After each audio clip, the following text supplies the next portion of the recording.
the only reason the human species is still on the planet is our ability to tell and interpret stories. It's the ultimate way to communicate a message. And, when you can do it in ways that can move people kind of intellectually and emotionally and even spiritually or even physically, I think it's a total, level up type advantage versus the ones that can't tell stories.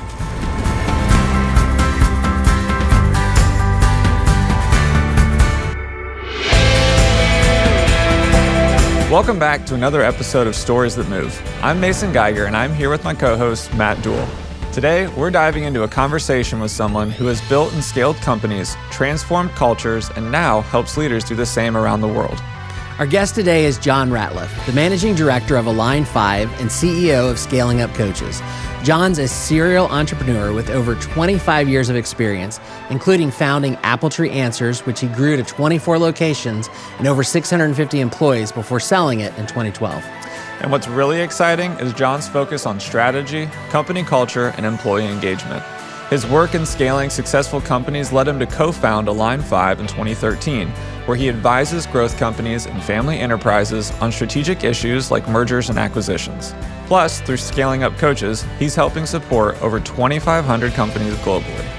We're excited to dive into his insights on scaling businesses and leading with purpose. Let's get started. Please welcome John Ratliff to Stories That Move.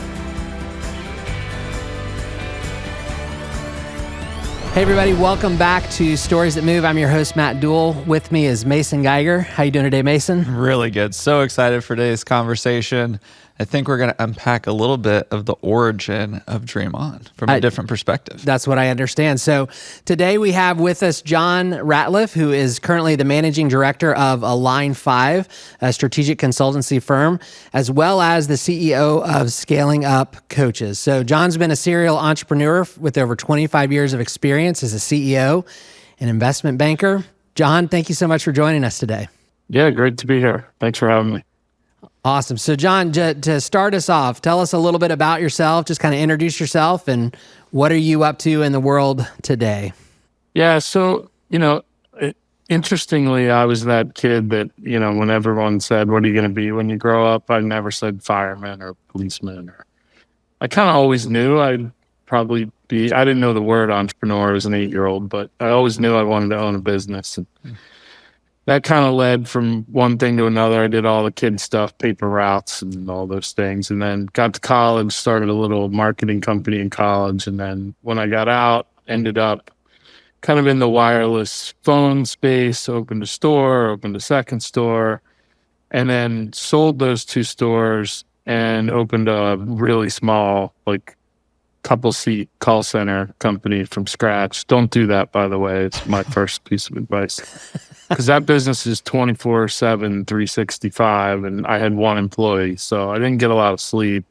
Wow! But I managed to get that sort of on track and growing, and was able to hire 1, and then 2, and then a handful of people. And that business treated me, and I say we and us a lot, but when I say we, just translate that to you or me. But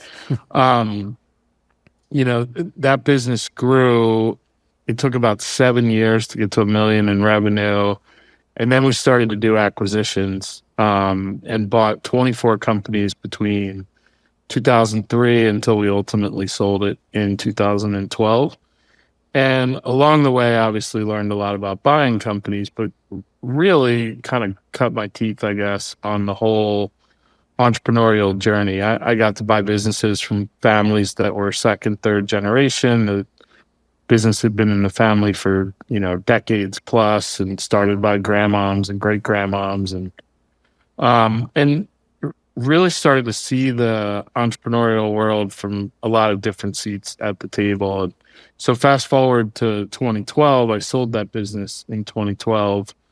And was able to sell it for a strategic multiple, so almost 5 times what we had been buying companies for on a multiple basis, for a multitude of reasons that I'm happy to get into. But also in the process of doing that, realized how the playing field for entrepreneurs, there's so much written about marketing and sales and management and operations and all the things, but there's very little out there on exit strategy and kind of how to think about your business in that full circle, that full cycle. And that kind of led me to an epiphany post close that, a lot of entrepreneurs get taken. I was lucky. I had a really good advisor and we had a great transaction, but a lot of entrepreneurs get taken advantage of in that like most fundamentally important moment, which is the exit. So if you think about operating a company as the income side, the wealth creation event is when you actually sell it or pass it on to employees or do whatever you happen to do. And that's the least understood. And that's the area where entrepreneurs, I think, are getting the most taken advantage of. So from about probably 2014, 15 on, it's been a mission for me to help because I feel like I had good advisors and kind of got lucky and had a great outcome. So now I spend most of my time trying to help other entrepreneurs navigate a really lopsided, unlevel playing field and navigate the exit stuff. So that's most of what I do. I do own Scaling Up Coaches. It's about 300 coaches around the globe that teach a methodology on how to build a growth company called Scaling Up.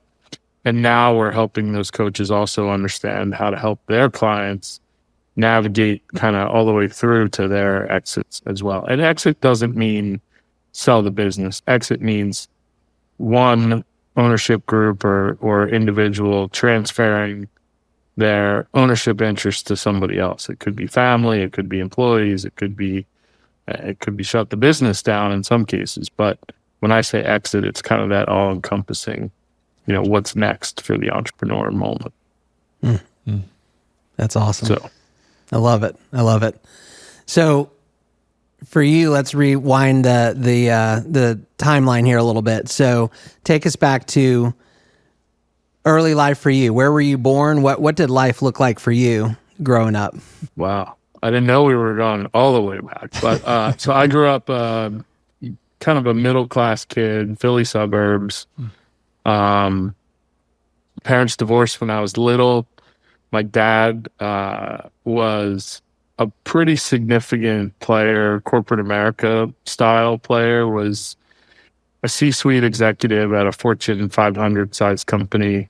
And his background, he literally came from nothing, dirt floors growing up, like level of struggles, and worked really, really hard and was really proud to kind of establish himself in corporate America. And the thought was always that I was going to follow in his footsteps, but I really had the entrepreneurial bug instead. So, but I grew up with that sort of larger than life dad. Yeah. Parents were divorced, so got it like in phases basically.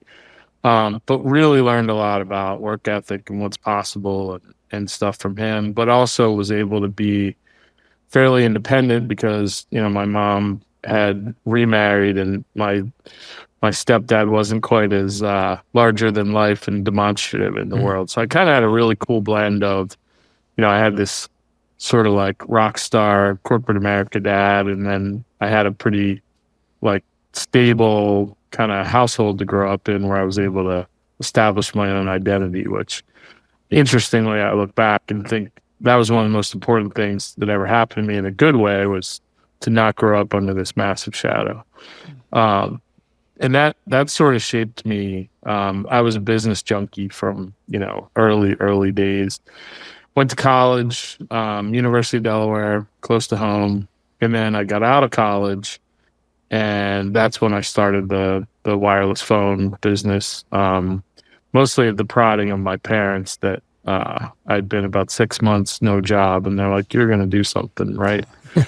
And worked for a little wireless store for a handful of months and then went out on my own. So I think it was in the cards for me, or in my blood from an early stage to be an entrepreneur. And then that ultimately, my landlord in the wireless phone business was in the call center space, but non-competitive to what I was going to start because of geography. Back then, you couldn't really compete geographically over state lines in that little niche of the call center space. So learned that business from him as our landlord. We sort of shared office space together and started a company in that business, but in an adjacent geography, so we didn't really compete. And that was the beginning of kind of I guess it was 18 years. The company was called Apple Tree Answers. And that was literally a startup in an apartment to 650 employees at the end. Wow. A good outcome, a good exit. Yeah. Yeah. It's incredible. That's awesome. Do you remember your very first entrepreneurial venture? I mean, even you said, you had that bug early on. I mean, even maybe prior to college. I mean, is it mowing yards? Is my it very first? I mowed a lot of yards. Yeah. But my very first, a lot. My very first entrepreneurial endeavor, I guess if you could call it that, I was 4 years old, and we did what you do in 1974. That's a little primer on how old I am. But we had driven from the Philadelphia area to Myrtle Beach for vacation, and we were driving home and past like acre after acre after acre of cotton fields in the South. And we stopped somewhere and we picked some like cotton from this cotton field and brought it home.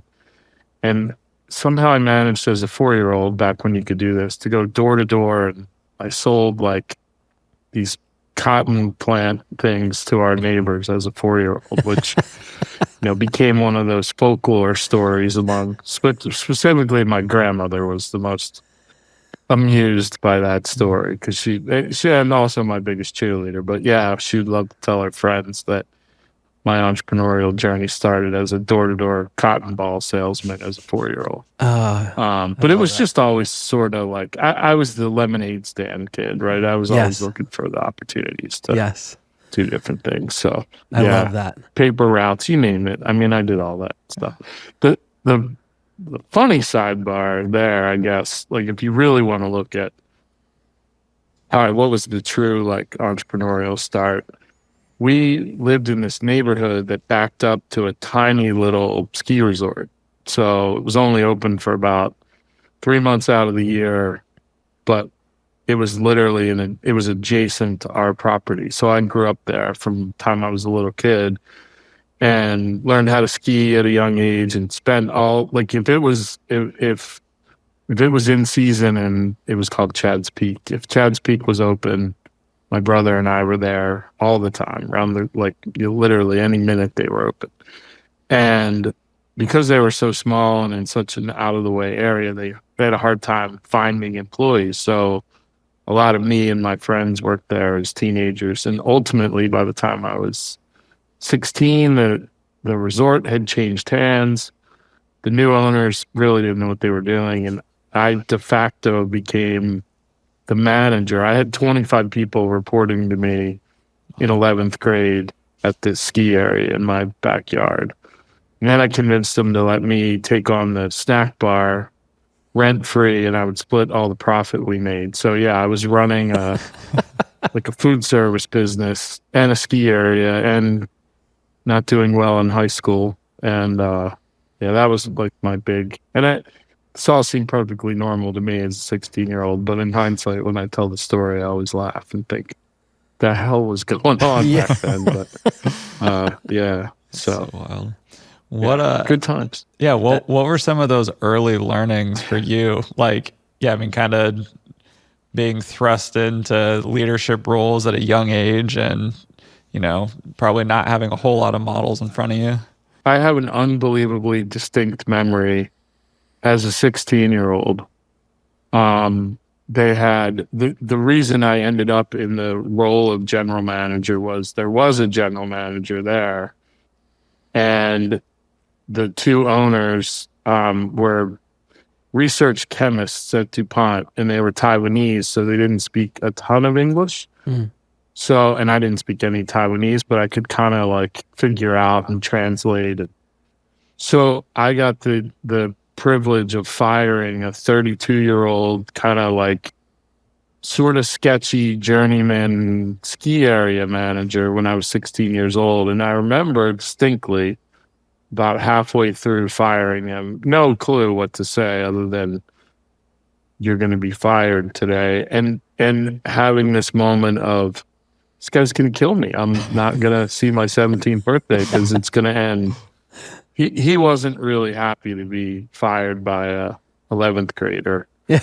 But that was kind of the moment where, you know, I laugh about it. I've laughed about it for years and years, but I look back and that was one of the moments where I probably started to learn, like, there's a human side to business, right? There's more than just like, you're not doing a good job, you have to leave. There's how you're going to feed your family, and you know, you need new tires for your car, and you already can't afford those. And like, so in that moment of terror when I thought I was going to die, I also, I think, really absorbed the lesson of how fundamental it is for us as humans to work and to be productive and to take care of the people around us, to be responsible. And there's way more to it than just, you're not doing a good job, get out of here. So, and I haven't reflected on that probably in decades, but as I tell the story now, I think that was the beginning of me learning that, you know, you've got to capture the heart and mind of the people that you work with, or you're all wasting your time. And those were probably some of the lessons that, and I'm a big believer in pattern recognition, and what we process at a subconscious level is 1,000x more important than our conscious level thoughts. And that was the beginning of me starting to ingest some of those, you know, subconscious patterns about how you treat people at work and how important work is and meaning and all those things. So as you started into Apple Tree, so you're saying it started kind of like, I mean, bootstrap, solo, it's growing. Walk us kind of through that growth journey. And what was as you started, kind of the initial goal? Was it to build it up to sell it, or was like, hey, this is just mom and dad are telling me I need to do something? And yeah, it's funny. The initial goal was, let's just see if this is possible. Can it be successful? And again, started it with not a lot. There was no business plan. There was no like deep thinking that went into it. It was, I had an offer from someone to buy the 2 wireless stores that I had for what I thought would be the biggest check I'd ever see in my entire life. It was $103,000. I was 23 years old and thought like, okay, and this was in 1990, whatever that was, 93 or 4. But I needed something else to do, and that's kind of how the call center came to be. So it was almost accidental how I started it, and didn't have like a big vision for the future, and struggled a lot in the beginning because we started from scratch, no customers, no revenue.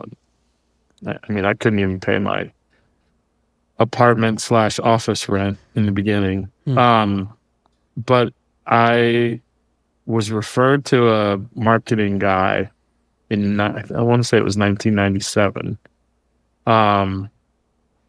And he was going to do a business plan, marketing plan, all this stuff. So I meet with him. We spend hours and hours. I tell him all the things that I think I know about the business. And I get this ridiculously bad report that's essentially just a recap of everything that I told him. That was the deliverable. No help whatsoever on the marketing front. But he actually said, offhanded, in like the middle of our conversation, he asked me, have you ever read The E-Myth? So there's a book called The E-Myth Revisited by Michael Gerber. And I said, no, I've never read The E-Myth. And he's like, oh, I'm working with another client. She just read it. You might really enjoy it. That's all he said. And we moved on. So I'm a learner. I got the recommendation. It sounded intriguing. So I get the book. And his advice to read that book at that point in my journey was probably the most important thing anyone could have ever said. There's a section in the book where you essentially write out I think Gerber calls it your strategic aim. I don't know what that means, but you essentially envision yourself in the future. I think it's a 7-year look ahead, and you write a really kind of verbose, descriptive, sort of first person account of where you are 7 years from now. So I actually did that. I was a good student. So I didn't get good grades, but I'm a learner. I'm not a good grade person. But I did that exercise, and like most things you do, it got put in a drawer somewhere and forgotten about. But in there, he challenges the reader to really like think way beyond what you think is possible. And why not? Because it's 7 years from now. Who's going to tell you that you're wrong anyway? And I did that. So at the time, we might have had 15 employees in one location and losing money. And so I wrote this grandiose, we've got 15 locations and 25 million in revenue and hundreds of people, and really like very, very, very descriptive. And put it away, never thought about it again. And then cleaning an office, we found that about 5.5 years later, my CFO at the time pulled it out. She's like, "What's this?" And we started to read it. And it was like I predicted the future. It was, Wow. I think I said we were going to have 15 locations. And at the time we read it, 5.5 years later, we had 18. We were going to be dressed in a certain style of, logoed apparel, and totally unbeknownst to me, that's what we were like wearing. And, we're going to do this, we're going to stand for this, these are going to be our core values, like all this crazy stuff, revenue, like almost to the dollar matched. And when I know when I wrote it, I was like, none of this will ever come true, but what the hell? Like he said, think big, and I did. So that I think really speaks a ton to the power of visualizing success as opposed to planning success. Like I didn't know how I was gonna, like if I had to put the plan together when I wrote the strategic aim to make it happen, I had to stare at a blank page for a year. I had no idea. There was no possible way we could get there. But by putting it out in the world and speaking it into existence and parking it in the back of my head somewhere, my brain subconsciously went to work on the how. And I didn't have to worry about that. It happened in the background, and it all happened and then some. And that pattern's repeated for me a lot in my life. So anytime I have the opportunity to share, like, obviously, as you can imagine, I get asked for advice every now and then. And that's one of my big pieces of advice is whether you know how you're going to do it or not, simply like drawing a line in the sand or put a stake, or use whatever silly metaphor you want. There's a lot of power in the subconscious of you set an ideal or a visualization or a target, and you just sort of let, the universe guide you in that direction. Not to sound too woo-woo, but I've just seen it work enough times now that I don't have to question its validity anymore. As it grew and you started to have these multiple locations and teams growing, like and you're kind of learning all this as you're going. What are some of those things that you kind of learned throughout that growth, or some challenges that you faced that you had to kind of figure out some creative problem solving for? Yeah.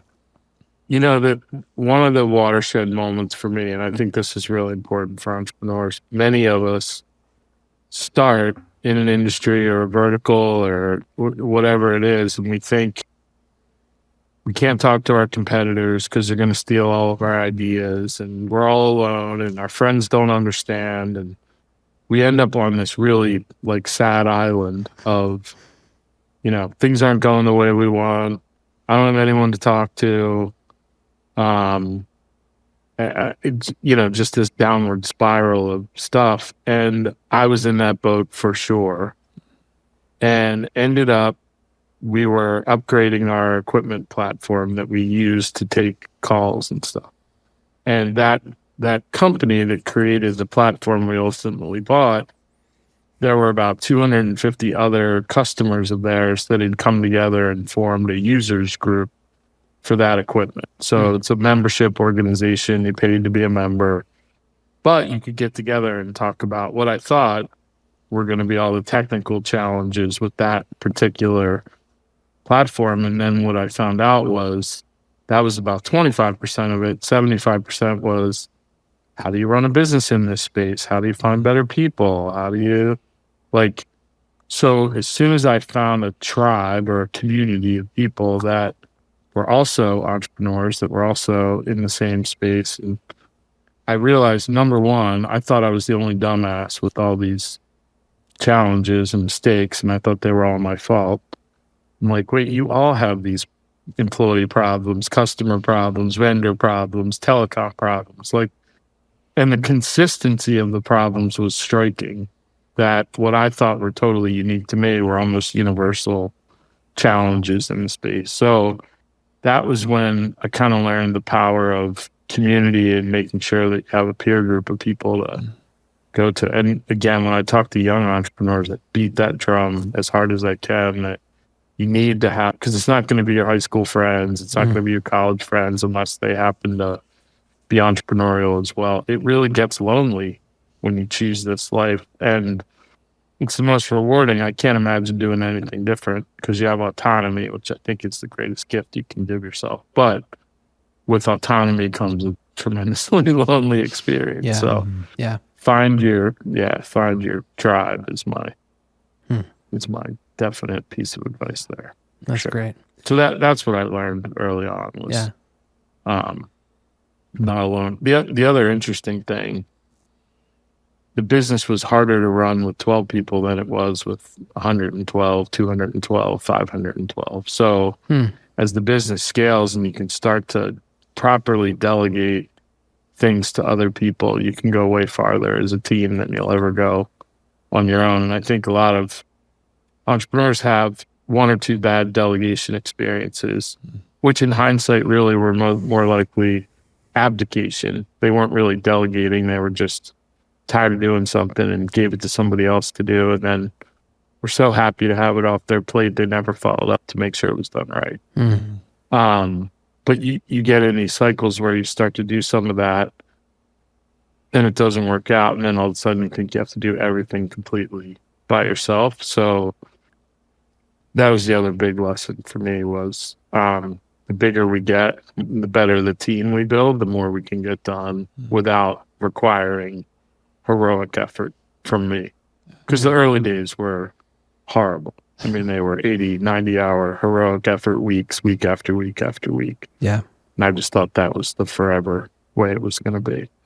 Wow. So that's awesome. So talk to me about that, the scaling up with just the team of, starting with you with one up to 600 plus. What were some of the culture pieces inside of that? I mean, you talked early on, that job when you're 16, you're learning some of those human aspects of working with people. How did some of those things apply, and what did you learn as you scaled your team?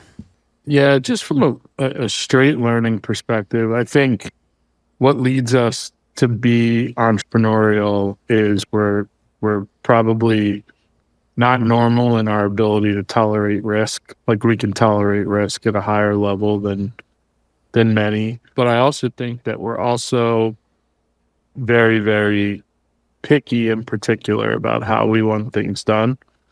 And I think the reason we get into these micromanagement cycles is when we delegate or abdicate something to someone else, we expect it's going to be 100 to 110% as good as we would do it ourselves. So early on, I think you have to learn to tolerate, like, if it gets done to 80% of the level, you would do it yourself, but you have 10 people operating at 80% of your capacity, that's 8x better than you on your own. So early on, when you start to build a team, I think you have to teach yourself and learn how to trust other people to get stuff done, and know that it may not get done exactly the way you would have done it. But if you build a system and a feedback loop to communicate exactly what you want, and then some mechanism to close that loop at the end, you can get way more accomplished by trusting other people to be part of your success story. And I think that's one of the hardest,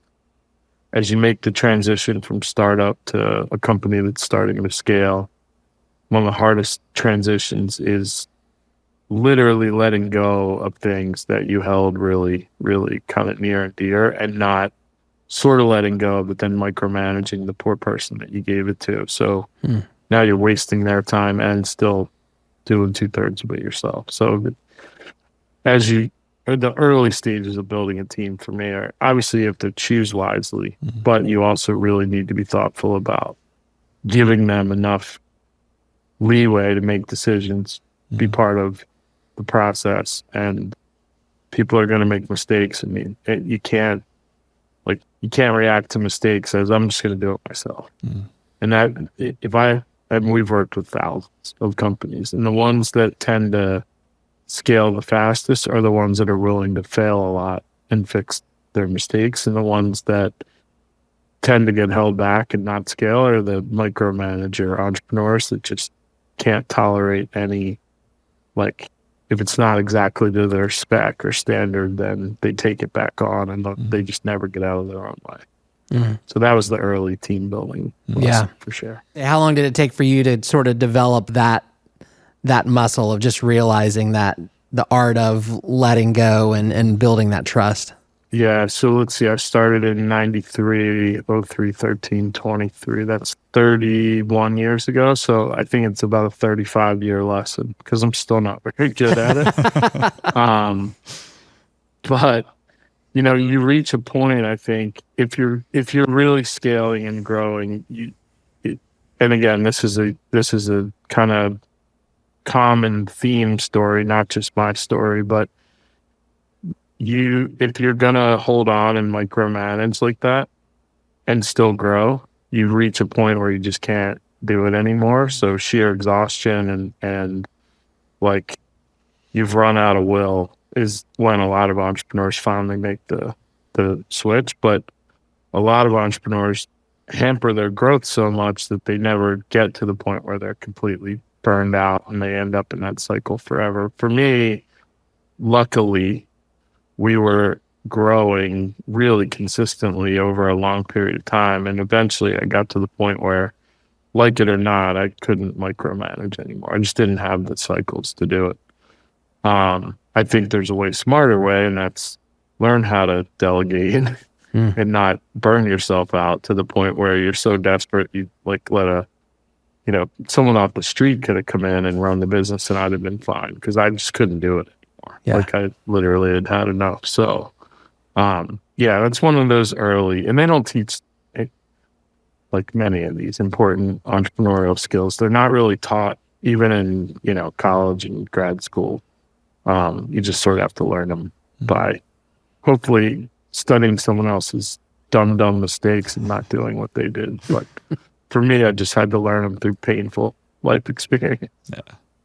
So through that journey, as you're having to delegate more and bring on a team around you to support as you guys are growing and scaling, I'm sure like the employee just engagement and retention of making sure that you're not only bringing in the right people, but you're keeping them. Talk to us a little bit about some of the systems and initiatives that you put into place to help with that. Yeah. So another area where, and I like to think my mark I'm gonna leave on the world is I've done every dumb thing you're not supposed to do. So I've set a lot of bad examples for people to avoid and learn from. But we were awful at company culture, frontline employee engagement. We were terrible. So in 2008, by the way, I do podcasts and stuff, and a lot of times you tell all the good stories and all the wins. You rarely tell the like what went wrong stuff. So many things had to go wrong for me to get to the point where we had these wins. And I like sharing all the stuff that went wrong. I don't know why, but so 2008, I'm at a conference in Canada. Buddy of mine's got a Canadian company. It's like a 2/3 size carbon copy of mine. I think there were 12 locations, same equipment, same customers, same everything. And we're having a beer. And he said, hey, do you track your frontline employee turnover?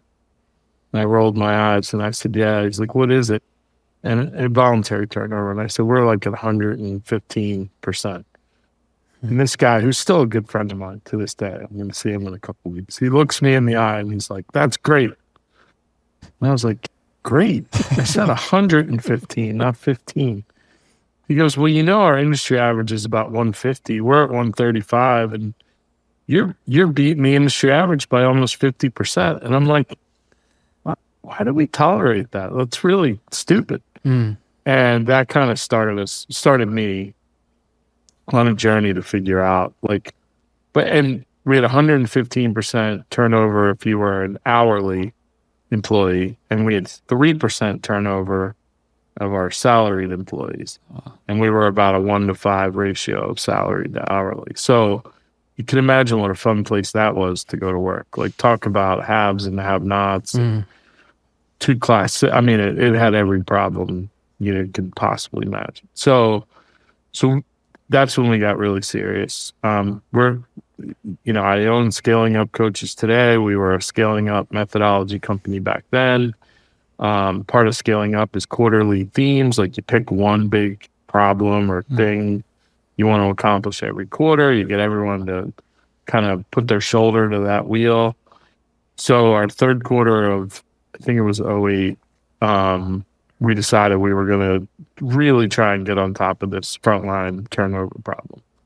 And we had lots of ideas. We had just done a bunch of work around core values, and so this was a sort of a wholesale approach. But the idea that came out of that planning meeting very specifically was DreamOn. And the DreamOn program, and I appreciate you guys are DreamOn Studios.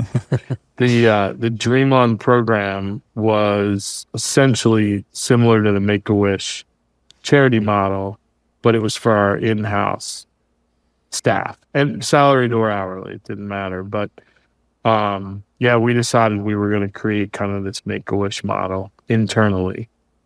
And some of the other interesting things that happened. So you can imagine, with 3% turnover, the employees in that group were super happy and thought this was the greatest place ever. And, so we walk out of our quarterly planning meeting. We've come up with this great idea called DreamOn, Make-A-Wish charity. We're going to roll it out. We're so smart. People are going to love it. We're going to be heroes, all the stuff, right? All the pats on the back you can imagine. And we get out of that meeting. We build a whole marketing plan. We roll it out. It's got its own email address, the whole 9 yards, posters, like you name it. We did it right.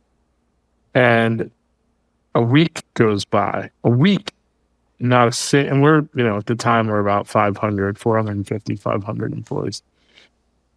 And a week goes by, not a single submission, not one dream request comes in. So what do you do when you're 3% salaried employee turnover? Clearly the email address must have a problem. So now IT is trying to track down, like, why isn't the email? We're sending test emails. Like, surely someone must have submitted a dream. It must be the email.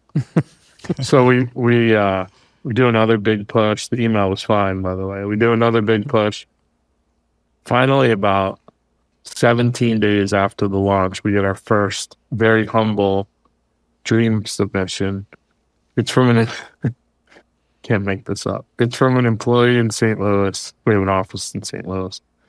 And through a series of, like, bad spouse, marital issue, whatever, she's recently found herself homeless with 2 little kids. Like, homeless. Like, and we paid above market. Like, we took good care of people. We just didn't have a great, fun place to go to work. But you want to be humbled as an entrepreneur, find out one of your employees is homeless, which is like a gut punch. Yeah. So she submits this dream, and it was like, maybe I could get a hotel for a night. Like, it was so humble. It was, like, hard to believe. So we get it, and A, we're, like, high-fiving each other. We finally got a dream submission. B, we're like, how in the hell do we have a homeless person? Like, are we not paying enough? So that started a whole bunch of stuff. But that one was easy. We're like, okay, this one we can grant. So we work with it. We call her up, and yeah, we're gonna put you in a hotel for the next couple of days. We're gonna find you an apartment. We're gonna get some furniture. We'll help you with a lease, whatever. So we get her into an apartment in like 48 hours.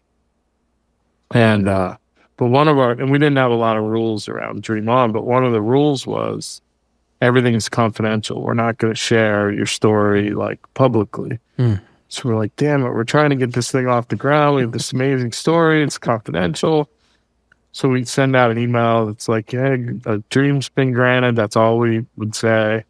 We told her, we're like, it's confidential. We're not going to tell anyone. And she's like, not tell anyone. I was homeless 48 hours ago. Telling anyone that'll listen. Like, this is the most amazing thing. So then it like spreads like wildfire. And we used back then, I think we had Salesforce.com had I think it was called, I forget what it was called, but it was like an internal Salesforce for our team, and we used that. And it was all over there. Amazingly, we start getting all these other dream submissions. Ironically, the second one we ever got was an almost carbon copy of the first, another homeless employee. Wow. And thank God they were the only two in 5 years. They were the only two that we ever got like that.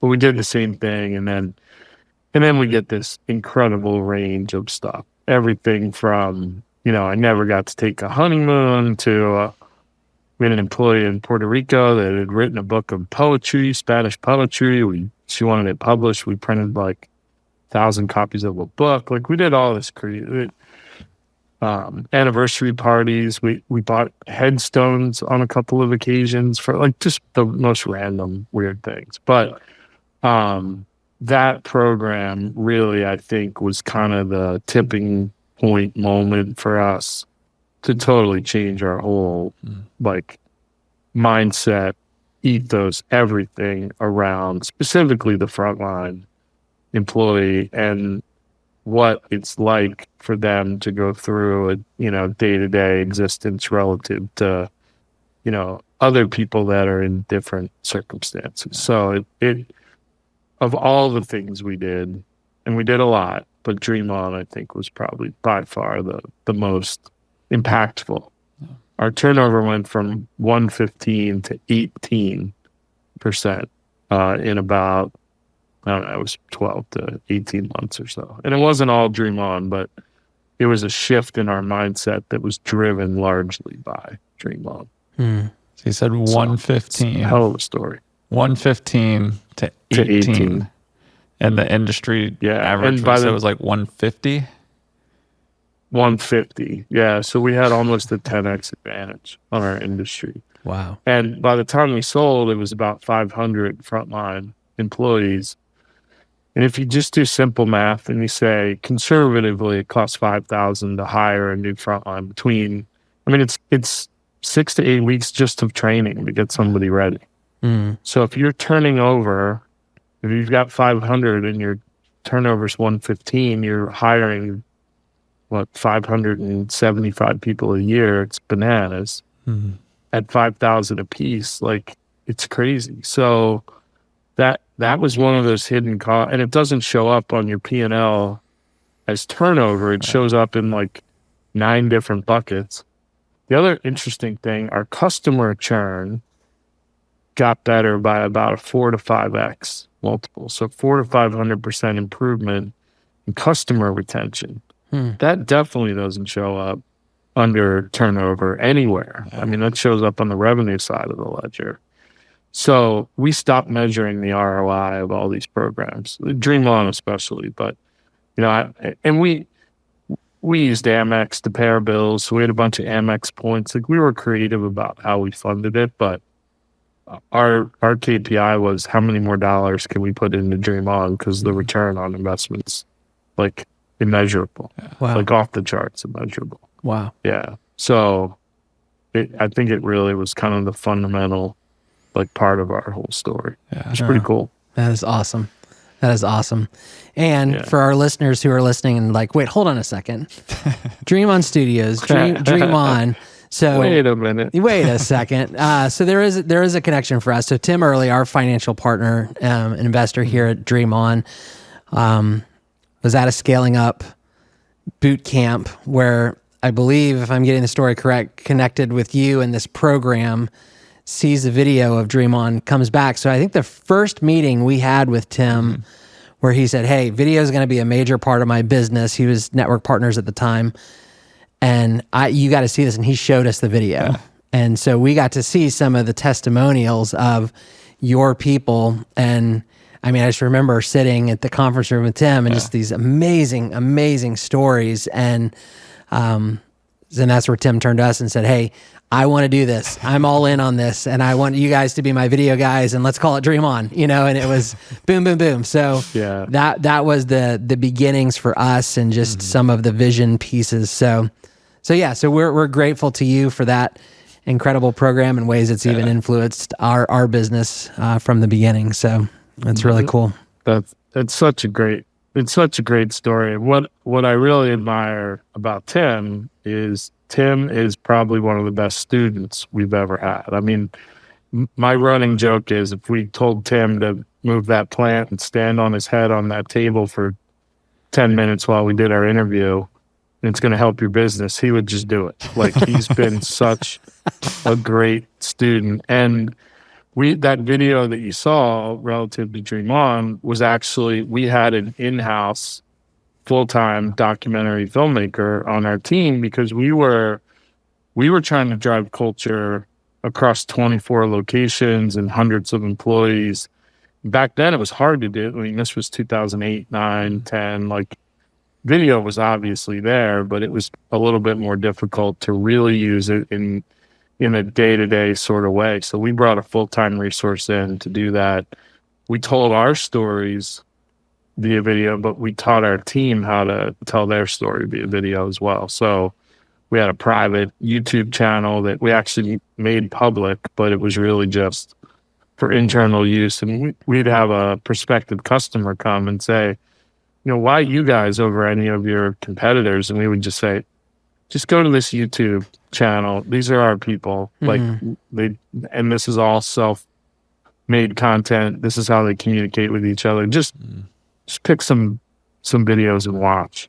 And that became such a powerful sales tool because it was our people telling the story about it. And not even just our culture. Like, they just got to see them sort of in their day-to-day environment. And we use video, totally extensively. So when Tim was at boot camp, I was telling stories about how important I think this medium in particular is to connect people and build a company culture. Yeah. And one of the things we recommend for entrepreneurs, especially if you have diversified or spread out teams, particularly post-COVID, is once a week, just pull out the production studio in your pocket called the iPhone or the Galaxy. Right. And just shoot a 30 to 60 second, like, here's what I'm thinking about.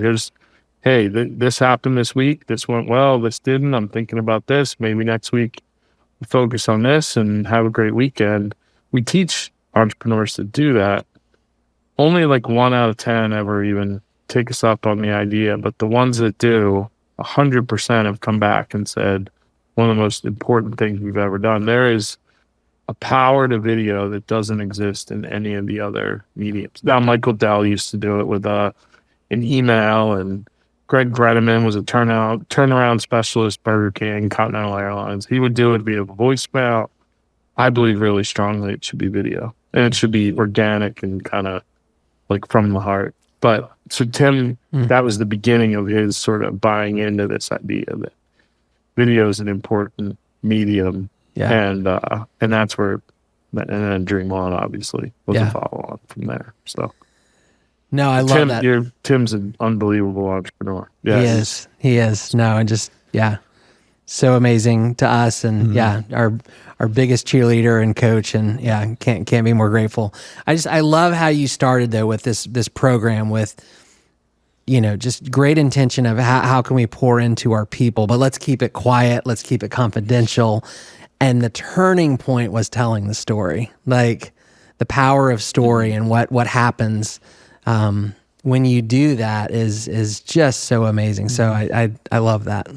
Yeah, I mean, I don't have to tell you guys, but we exist. Like, the only reason the human species is still on the planet is our ability to tell and interpret stories. It's the ultimate way to communicate a message. And, when you can do it in ways that can move people kind of intellectually and emotionally and even spiritually or even physically, I think it's a total, like, level up type advantage versus the ones that can't tell stories. So I'm biased because it works so well for us, but I think you guys are in a really, really interesting kind of position and space. Stories, I mean, it's everything in business and in M&A too. You can sell a company for its financial value. That's easy, but to get a buyer to see beyond just the balance sheet, the P&L, the cash flow statement, and what you're really acquiring, the better the story. And it's really important. Story doesn't mean fabrication or lie. Story means the tale of why. And if you can, for me, when you tell a story, if you can put the viewer or the audience in, like, physically where they feel like they're in the scene, they feel more connected. And M&A is that exact. Like, if you can put a buyer in a state where they're visualizing they've already bought the company and how they fit in to the future of that business, that is an absolute game changer in terms of M&A. And the ability to tell stories in M&A is massively important. So, and through that, as you turn to selling Apple Tree, what or how important was that culture piece? And, like, obviously the numbers and everything spoke for themselves, but obviously that being able to see, like, hey, you're now at 18%, way beyond what the industry average is. So how much more valuable were you in the M&A process? Yeah, so we bought 24 companies. So I kind of have a good sense of what the market was on the one side. We paid anywhere from 2.5 to 4 times EBITDA. And think about that like net income or like the profit of the company. It's a measurement that takes into account some other things, but for most intents and purposes, it's profit. So we paid 2.5 to 4, max 4. We probably averaged about 3.5. And then when we sold for close to 15 times profit. Wow. And part of it was we were a little bit bigger than the companies we were buying, but a big part of it was we were a total outlier in terms of turnover. We were really good at telling our story. We had great customer retention. We were great at buying companies because that's the same thing. When you acquire a company and, day one as the new owner, you've got a group of employees that you have to capture their heart and their soul and their effort. And you do that through story as well. So I think, in a lot of ways, it kind of knits itself through all aspects of our success. But yeah, I mean, I can at least definitively say it was worth 5x arbitrage on the value of our business from what it would have been had we traded for industry average. But it's more than that. Like I think it made it a more fun place to go to work every day. Like, it was miserable when the turnover was 115 and we were at like war with each other, and it's hard to get out of bed. So, I look at the turning point stuff and the ability again to tell those stories well. Like it enhanced the quality of just walking through the door every day, which is way more important than you realize until you're in a situation where you don't feel like walking through the door every day. No, that's one of the things. I mean, this is something Tim preaches to us all the time of you can worry about the money, the bottom line. That can be your focus and it'll produce a certain result. When you focus on the people, that's where things explode, right? And just that you've got to focus on those right things and those right behaviors. And just always looking at, what can we do? How can we do right by the customer? How can we do right by our people along the way? So you certainly figured that out in a big way. For sure. And one of my massive biases, and again, most of my massive biases were just make a ton of dumb decisions and then learn. This would be one.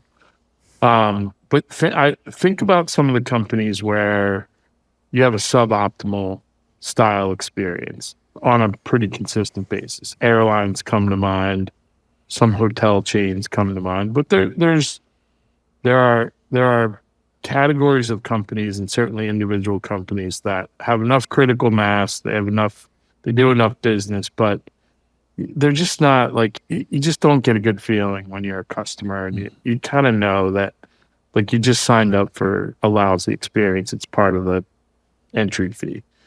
And you look at those companies so many times, why the reason that I believe you're having a lousy experience, they spend all this money externally to convince you as a prospective customer that they have a great brand story, that the experience of doing business with them is going to be great, and this is why. And then you get there, and the experience doesn't even come close to matching what the external promises were. And it's expensive to advertise and pay the money to create those expectations. And none of that money gets spent internally getting the employee to fall in love with the brand first and then deliver the customer experience second. So we turned it the other way around. We took every incremental dollar we had to sell an external brand experience story to a prospective customer, and we just spent it internally to create a great experience for our employee. And it was more important for me for our employee to love our brand. And we literally had an employee tattoo our brand on her body. Like we wanted the employee to love our brand way more than our customers ever did, because they would then naturally deliver the brand experience, which spoke for itself. And I think there's two ways to go. You can and not today's version of Starbucks, but the 10-year ago version of Starbucks, they didn't do any advertising. They spent all their money internally getting their employees to fall in love with Starbucks. And you just had the Starbucks experience by default, because they were run by 250,000 17-year-old Starbucks zealots, like that were in love with Starbucks. Yeah. And when they started to really kind of struggle, I mean, there's a million reasons, and smart people at Harvard will write, Harvard Business Reviews about it all day long, but they stopped spending that money internally to get the employee to fall in love with the Starbucks experience as an employee, and they started spending money externally, and everything changed. So that's a massive bias from it. You can certainly spend external dollars on your brand, but don't do it at the expense of internal. Yeah. Like, spend the money inside first. Your employees should love your brand more than any customer ever does. Again, I'm an opinion of one. Yeah. But that's a strong opinion I have of one. Love that. And you see it everywhere. Like, you literally see it everywhere. And it's the employee that mutters under their breath, "Oh, these systems never work. Oh, I wish they would stop telling people we can do that." And you just watch it. Like, by the way, I just ruined it for you guys. If you didn't notice this before, you're going to see it everywhere now. And when you think of me apologizing for pointing it out. But yeah, it's everywhere. And you're like, oh, and it makes such obvious sense when you see it. How could someone who's listening to this right now, like, what would be a good first step for them? Let's say that they are in a company, they run a company, and they're just feeling that like angst of like something's not right here, or it's like the people, like, I want to pour into them, but I don't know how. What's that like first like tangible step that they could make? That's such an awesome question. So the very first most important thing in all of this is you as the entrepreneur, the leader, if you have people that report to you, you have to, and this is, I rarely ever say, and most of my stuff is suggestive, like, you might want to think about this, you might want to think about that. Rarely do I have locked in place platitudes, but one of them is, if you're going to have people report to you and you want to build a great culture, you have to believe in your heart of hearts that it's your obligation, your privilege, and your responsibility to create a great experience for the employee that reports to you. If you don't believe that, and I mean like in here believe it, you end up doing things to try and manipulate people into believing that, you care, or believing that we care about the customer or the brand and this is whatever it is. But if they perceive, even at a subconscious level, that you don't really believe this, you're just trying to manipulate their behavior. If they were mediocre yesterday and just going through the motions, and now today they feel like you manipulated them, they'll come in tomorrow with a purpose, a real serious, like driven purpose. Unfortunately, the purpose is going to be to make your life miserable because they perceive they're trying to be manipulated. That's like the worst thing you can do. So the first step is, and this sounds like such a Pollyanna answer, but the first step is the leadership team, and it starts with the senior leaders and the owner, founder, whoever has, the cap table. You have to believe it's your responsibility to create the experience for the frontline employee. If your mindset is, well, I pay them and I don't understand, I give them a paycheck, therefore I deserve their best effort all the time. Like that worked in 1956. It's not 1956 anymore. Yeah. And when you think about the level of distraction that your employee carries around in their pocket, there's an author, his name's Aubrey Daniels. Aubrey used to write before like the smartphone revolution that employees had about a 40% discretionary amount of effort that they could choose to give to their employer or not. So if, when people are highly engaged and really bought in, you might get 80 or 85% of their effort. When they're marginally engaged, the table stakes are you get 50 to 60% because you give them the paycheck. Now, in my opinion, with the smartphone revolution, I think it's flipped. I think you get 40% of people and they have 60% discretionary effort that they can choose to spend with you or with Instagram or with TikTok or Candy Crush or pick one of a million other distractions. And it's your responsibility to get that incremental extra effort because you've created a place where they feel like they're part of something bigger than themselves and they feel connected to the work and the outcome. So first step is the leadership team has to believe it, that they own it. And the second step then is around communication for me.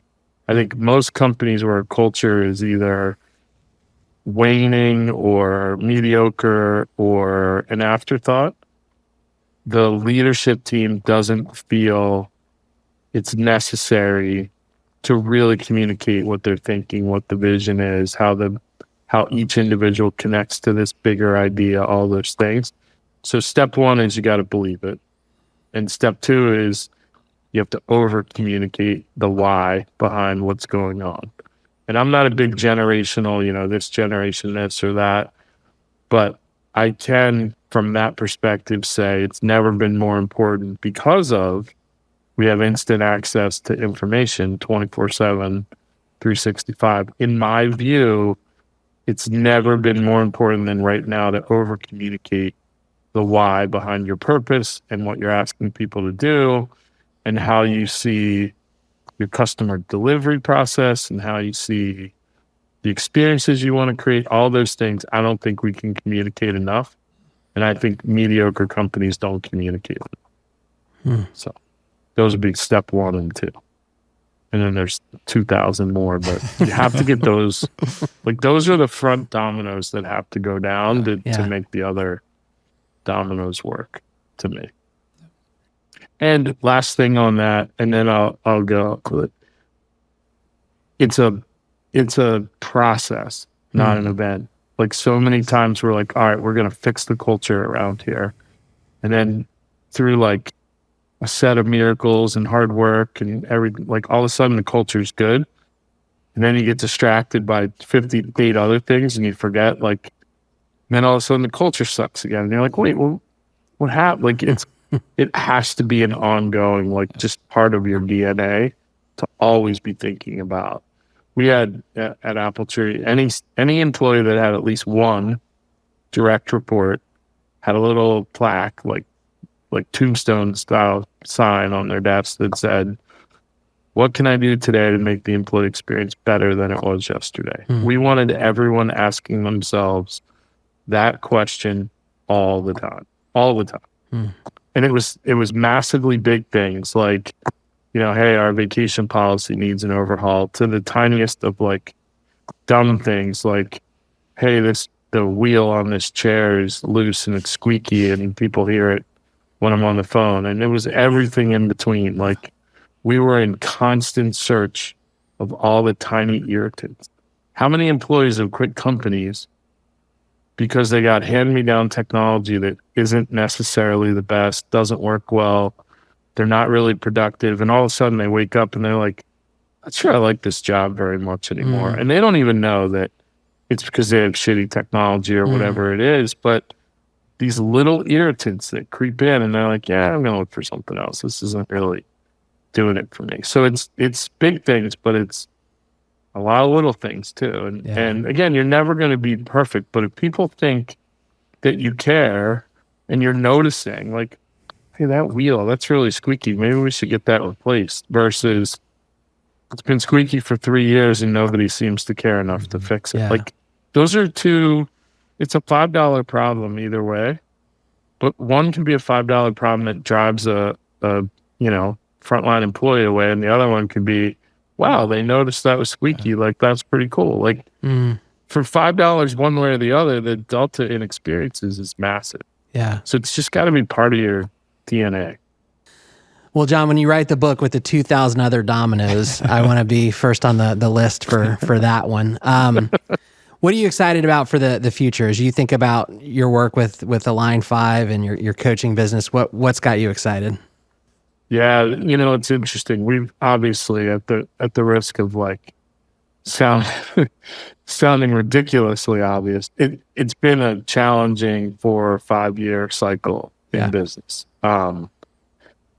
COVID, however you think about it, obviously was a challenge for many. It was a win for some.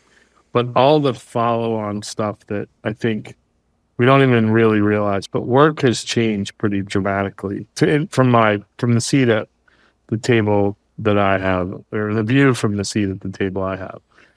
And we're obviously in a perpetual news cycle, and, forget even talking about the upcoming election, but there's so many like new sort of variables that have come into play in the last 4 or 5 years. And I'm a contrarian a lot of times in my thinking. And there's so many people that are talking about how challenging it is now. I'm part of a group that, it's people that are struggling in their business and looking for advice and all these kinds of things. I actually think of myself as a micro economist, not a macro economist. And when there are macroeconomic tailwinds, which we had really from 2009 through probably, well, at least through 2019, and we really even got a pretty good push from some of the stuff that happened post-COVID. When there's tailwinds like that, a lot of really bad competitors can be sustainable, right? The low cost ones, the low quality, the ones that are kind of nipping at your heels that are just annoying but you wish they would go away, but they're just sort of around. When the winds shift around and all of a sudden you have challenge and headwinds, you notice certain groups of people start to really whine and complain about how bad things are externally. But the microeconomists, the good operators, the ones that are running great companies, actually like those markets, right? They like to lean in to challenge because the cream rises to the top in a kind of rising tide, tailwind based market, a lot of suboptimal companies can be successful. But now you need to be optimal. So in the work that we do, we're really excited about helping companies become more optimal. And we're really excited about helping companies. I just had this conversation last week where someone noted on a call that I was on with them, like, yeah, a lot of our competitors that used to be really, really annoying, they're not around anymore. And that's because they were running suboptimally enough to be a hindrance to our client. But now they can't operate in this environment. And a lot of his competitors have gone away. And he's having an easier time in this environment because he is cream rising to the top versus not.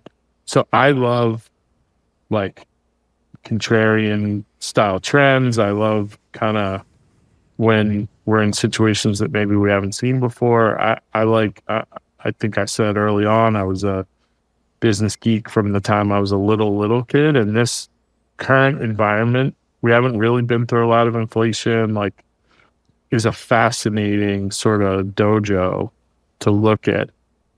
And I'm a middle market guy. Like I know enough to be dangerous about, the Fortune 2500. I'm really talking about the middle market when I share this. And middle market for me, 5-10 million to $1 billion in revenue. Like those companies right now have a massive opportunity if they're the cream and their bad competitors are going away. So I'm excited about that. And not a lot of people right now are talking about how excited they are by the current economic environment. I think it's really healthy to have downward trends where sort of those resource and time wasting competitors go away. Yeah. And I think we're in that cycle right now. So we saw it through COVID. When COVID first came, we really leaned in with our coaching community. We were about 250 at the time. We got on a daily call. Then we were doing it twice a day, and then 3 times a week, and then once a week. And we're global, like 45, 50 countries, 5 or 6 continents. So we were getting data points from all over the place, like even China in the beginning. And scaling up coached companies, this is anecdotal, but it's pretty close, outperform their peers by like 5 to 1, 8 to 1, 10 to 1, because they had already established everything I talked about, communication methodologies and helping people see how they connect to the bigger picture. And COVID was like the ultimate force multiplier for a lot of them, where competitors weren't just like hampered, they were disappearing in droves because their businesses were shut down. And somehow these scaling up coach companies tended to really, really outperform. I feel like we're in one of those cycles right now where the cream is rising to the top, and I love being part of that conversation with the company. So that's probably what I'm most excited about. I'm pretty sure you haven't had many people on with you guys that say the current economic environment's the thing I'm most excited about, but a bit of a wackadoo. So for me, I would say that's true. Yeah. No, I mean, I love it because I think it is you have to have the valleys to appreciate the peaks and vice versa. Yeah. And so it is healthy to have those, like the ups and downs, and the cream rises to the top.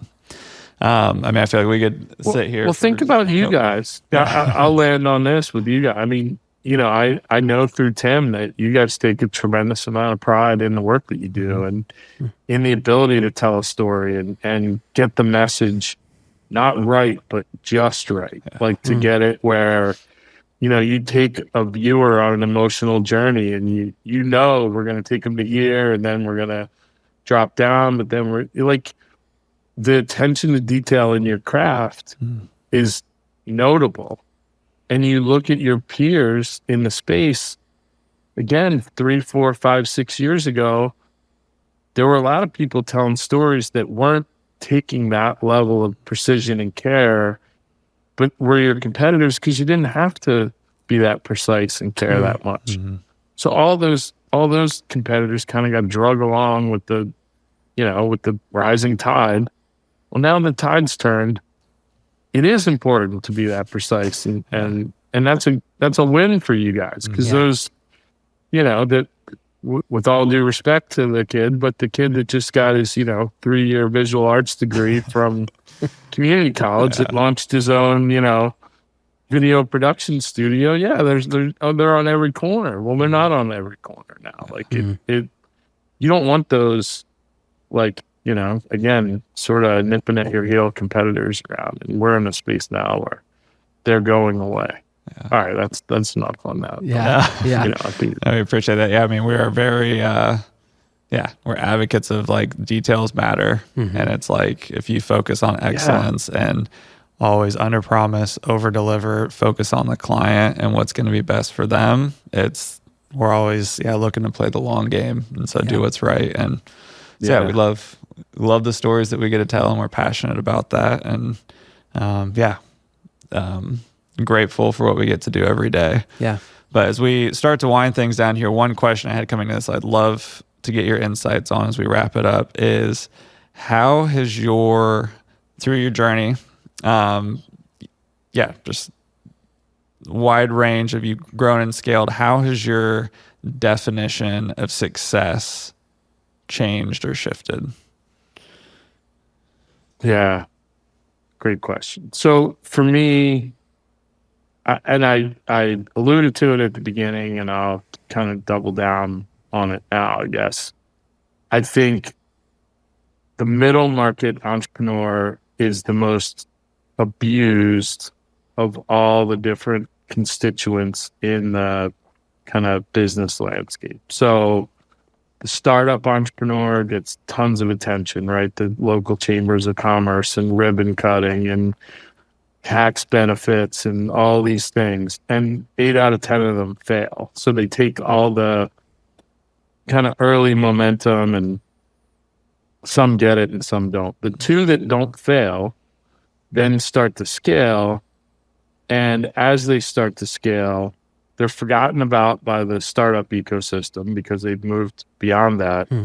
But they're not big enough yet to have any influence over kind of the large corporate side of things. They don't have lobbyists. They don't have any advocate in government, and they get totally forgotten about. And they get stuck kind of in this middle. And for me, my definition of success is I was lucky. Somebody pulled back the curtain early on for me and said, hey, read The E-Myth by Michael Gerber. Really important. Hey, you might want to think about this pricing strategy, not this one. Whatever it was, like, I had these, like, very seemingly lucky, but in hindsight, completely synchronistic moments along the way where I got help right when I needed it. So my definition of success were all the obvious ones up until we sold the company. But for me now, and I'm not a give it back guy. When people say I want to give back, that implies you took something in the first place. I don't feel like I took anything. So I'm a pay it forward, not give back guy. Same church, different pew maybe, but my definition of success now is, especially for the middle market entrepreneur, if I can help in any way level their playing field and give them access to some of the stuff I was lucky enough to get access to, then that's a day that I feel like I won. That's why I like doing this kind of stuff.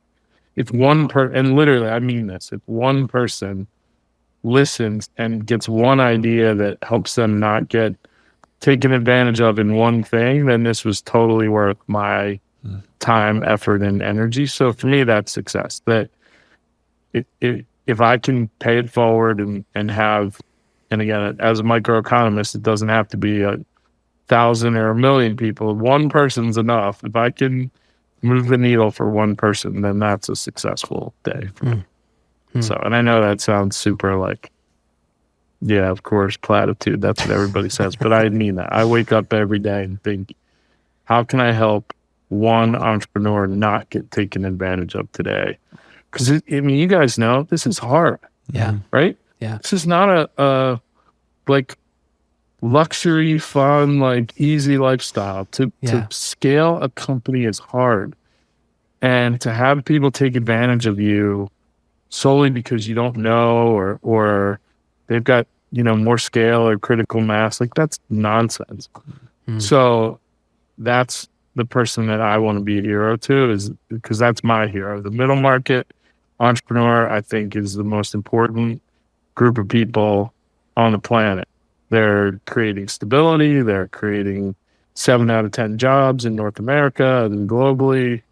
They're creating all the things that we take for granted and appreciate. And, I got a pair of readers here. I've got all this stuff. Like, it's all middle market entrepreneurs that are doing these things, and they don't get the level of respect they deserve. So success for me, if I can help that group. Awesome. So Awesome. So good. Well, we appreciate your generosity. I know we are walking away with several amazing I thoughts. got my notes scribbled Yes, down here, so absolutely. you've already affected 2 people in moving that needle. For sure. For sure. That's, Hey, how can and our that's a successful day. Like, good, Yeah. good. How can our listeners connect with you, your businesses? What's a great place for them to go check out? Yeah, I guess the best would be our kind of top level domain is Align5. It's ALIGN and then the number 5.com. And then I'm J Ratliff at Align5.com. So those are probably the 2 best. And certainly they're welcome to reach out to you guys and have you connect us as well. Whatever. I mean, I meant what I said. I do this because I feel compelled to share and specifically share things that didn't go well for me that hopefully I can keep someone else from doing. So that's all that I need to come out of this. But yeah, if someone's got follow-up questions or whatever, we're more than happy to. Yeah. And my chief of staff, actually, she's amazing. Her name's Kristen Kopp. She's an Ivy League grad. She same thing, total mission for her to help middle market entrepreneurs. She actually keeps the trains on time too, which I certainly don't. She's K, like Kristen, K Kopp, KOPP at Align5.com. Awesome. If you want to email me, go ahead. If you want an answer, you might want to email her as well, or at least Kopp. That's good. I'll also and I don't mean that bad. I mean that overwhelmed. Yeah, for sure. Go ahead. No, and I'll also encourage our listeners, check out the Align5 Instagram and other social media. You do a great job of just presenting, some of your big ideas and stories and thoughts on video through that. So great resource. Yeah, we've shot some video over the years. Yeah, awesome. Well, cool. Well, John, thank you so much for your time. Really appreciate you. To our listeners, thank you so much for joining us, watching along, listening in today. We will see you next time. Stories That Move. Thank you for joining us for this episode of Stories That Move, brought to you by DreamOn Studios. Make sure to subscribe so that you don't miss the next episode. And remember, if you or your organization have a story you're eager to share with the world, DreamOn Studios is here to bring that story to life. Don't hesitate to reach out. You can find us on LinkedIn, Instagram, Facebook, or visit our website at dreamonstudios.io. We understand how overwhelming it can be trying to bring your vision and story to life, but that's why we exist. And we've walked alongside hundreds of clients doing that very thing. Yeah. We believe every story has the potential to inspire, to move, and to make a difference. Let's make yours heard. Until next time, keep moving forward and keep telling those stories that matter. Take care, everyone. We'll see you next time on Stories That Move.